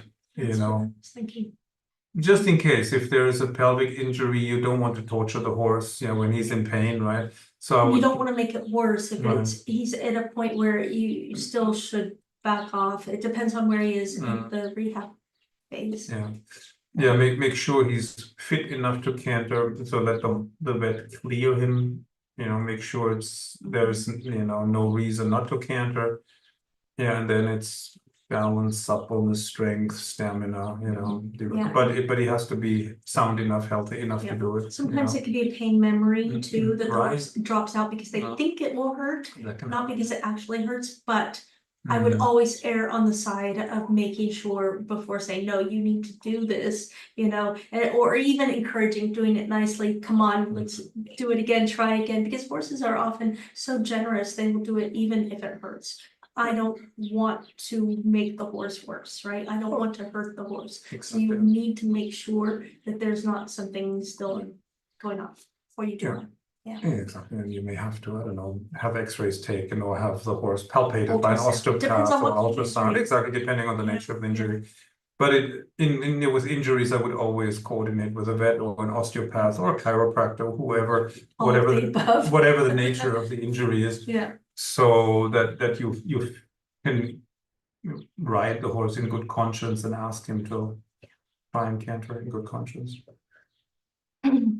Yes, Margaret Vicanta says, thank you for these lessons. I'm looking forward to the German version, and I'll work with the young horse and in-hand horse workhorse until then. Great. Awesome. Marjorie Phillips says, thank you for the previous week. In fact, thank you for all the good and valuable information you give us. I'm enjoying Feldenkrais. Ruth Bailey says, thank you for your answer. She's definitely, we read that already with a student in the fetal position. Yes. Normal. Almost everybody did. Did you read this one? Yes, I think we did. Okay. Are there any more questions before we wrap this up for today. Of course, the Facebook group for the challenge is open through August 2nd, so you can continue to ask questions in there, continue the discussion in there. And if you haven't watched all the videos, you still have time. You have until then. Mhm. I'll check the group, the Yeah, challenge group. I'll answer questions. Yeah. So And, I think that's it, guys. So we'll wrap it up with that. Let us know if you have any questions or if you need any help with signing up for the course or accessing anything. Just let us know. We're here to help you. Bye, everyone.